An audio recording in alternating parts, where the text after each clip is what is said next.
It's going to fit right in here on this program. The book is titled, When Did White Trash Become the New Normal? A Southern lady asked the impertinent question. Charlotte Hayes, the author. And Charlotte, you with us? I'm with you, and I thank you very much for having me. I think this is a really important topic. You know, we live in a world where tattoos are considered just normal. They used to be considered just absolutely beyond the pale. Yes. You know, law-abiding people didn't get them. I quote somebody from the BBC saying tattooing used to be the preserve of people who were too lazy to work or too scared to steal. But you know what? Now they're the preserve of your favorite cousin.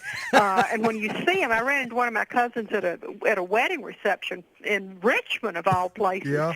And he had big tattoos and a rakish bandana. And I didn't say it, but what I thought was, honey, what do you look like, Maximum Security or Jean Lafitte the Pirate? You know, the purest symbol of white trash, the white trash aesthetic. I got to tell you, this is the first time we've ever had an author with the book White Trash in the middle of it. When did white trash become the new normal? So, and it's a what is it? How would you describe it? It's a look at culture from a. Well, yeah, it's very much a look at culture, and it's a look.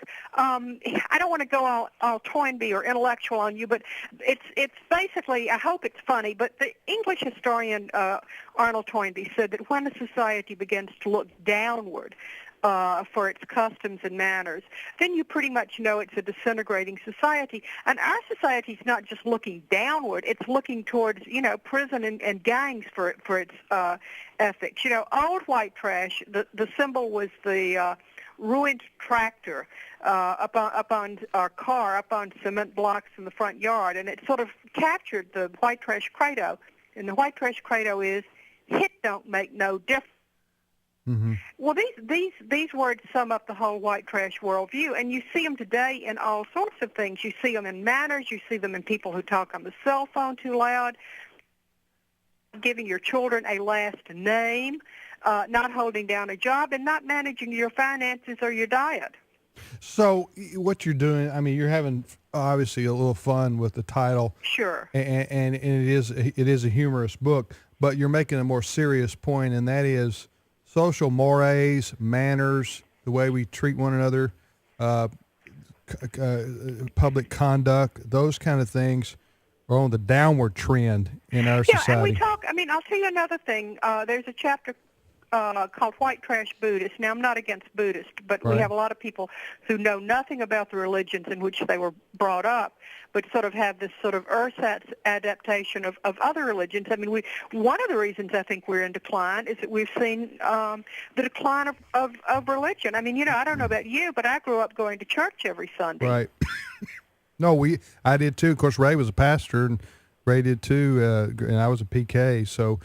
A preacher's kid. That's right, preacher's kid. I just want to say, in a way, this book, When Did White Trash Become the New Normal, is a bookend to a book I wrote a couple of years ago with a friend of mine from Mississippi that's just been reissued, called Being Dead is No Excuse, the official Southern Lady's Guide to Hosting the Perfect Funeral. And this little Mississippi Delta is a place where people fight to uphold standards, absolutely. And that's what that book is about, upholding standards. And this book is about letting standards go to you-know-where in a handbasket. You remember when we were growing up, not only did we go to church, we thought that bouncing a check was a shame. You know, it's just a terrible thing to do. Well, nowadays, you know, it's considered shameful for the bank to charge a fee for bouncing the check because, heck, everybody's entitled to be irresponsible. So while I'm trying to be funny, and I certainly hope I am, I hope I'll make you laugh, this is really quite serious. And I think Toynbee, I don't know what he would have thought about our predicament because he was an Englishman. He died in 1975. But I think he really did talk about a trend where, you know, the sort of the bourgeois standards are now frowned upon. And the result is we get people who, you know, if the car in the yard on cement blocks is old white trash, new white trash, which is a lot of people, is the foreclosed Mac mansion with the mosquito-infested swimming pool. It's people who aren't responsible. Right.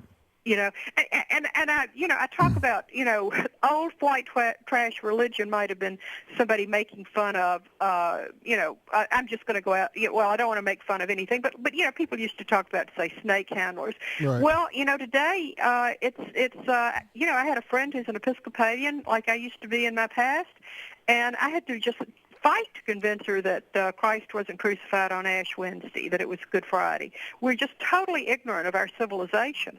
Yeah, no, you're right, and the things that you've described are symptomatic of that. And Ray, you want to go ahead? Oh, we're talking with Charlotte Hayes. She's the author of this is a wonderful title, When Did White Trash Become the New Normal? Subtitled A Southern Lady Asked the Impertinent Question. It's published by Regnery.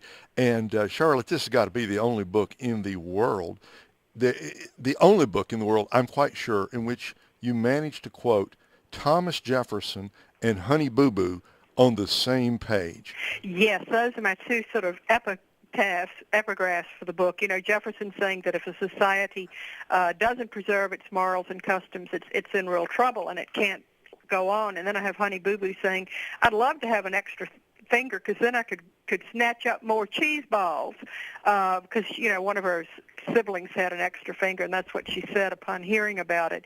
And, look, I think that's we live in a society where people actually watched Honey Boo Boo on cable more than they watched the Republican National Convention. That's how bad it is. And I guess just say one other thing about my pet peeve.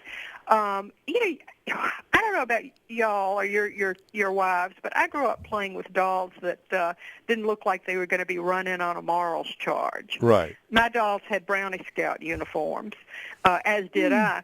And you go, there's a doll called the Bratz doll now, and I think she should be called the Sluts doll. She looks like, I quote Margaret Talbot, who's a liberal writer, saying she looks like she's headed off to do some pole dancing. And I just, we no longer protect the young from this kind of vulgarity. No, you're right, and it's tragic. The consequences of such. I feel like Charlotte, in a way, what you described, and there are many different symptoms to the disease, but it is America. We're like that third or fourth generation family that doesn't appreciate how the business was started. You know what I'm saying? Right. And so we've drifted so far from our original, and even so much of the education and morals and values and standards and those things that took us up to the last, I guess, maybe 30 years or 40 years, where we began to turn our backs on those things.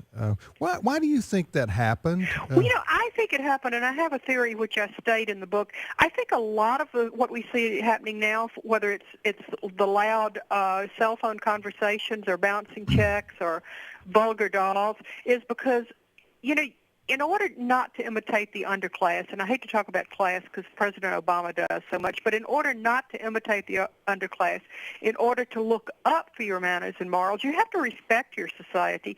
So we've had for generations these tenured professional academics who present American history as sort of raping and pillaging our way across the continent.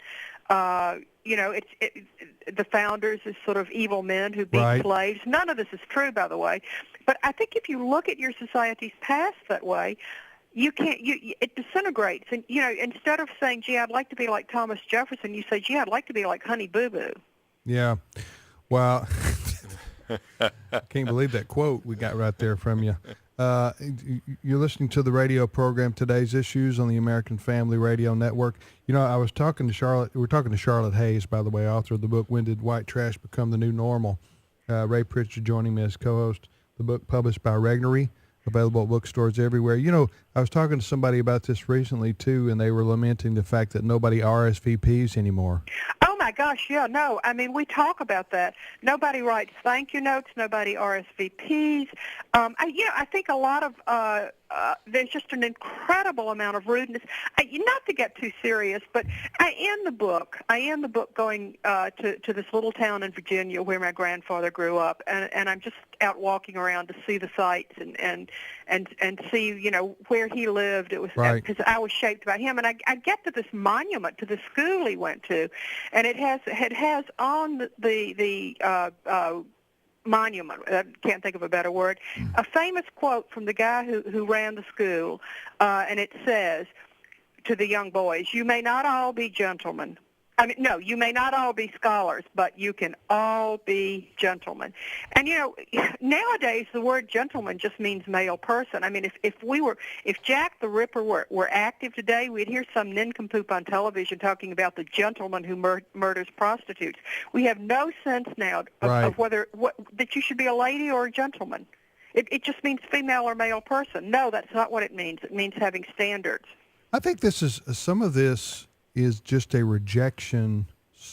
I think there's a small percentage, but it's a very influential percentage of elites, cultural media, academia, whatever, who reject the Judeo-Christian Absolutely. heritage of our country. They don't like it, and so.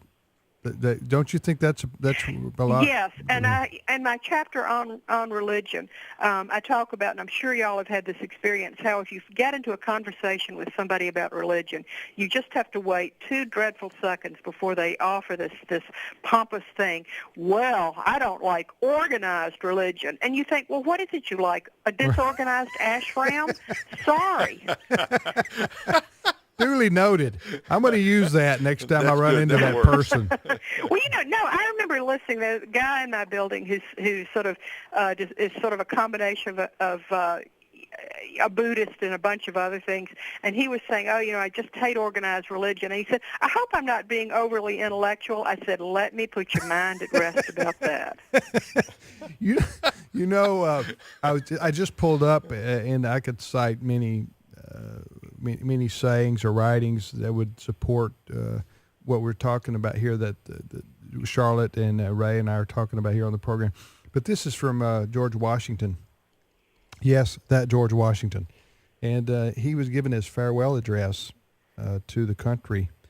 And this is his own pen, folks. And he said this: "Of all the dispositions and habits which lead to political prosperity, religion and morality are indispensable supports."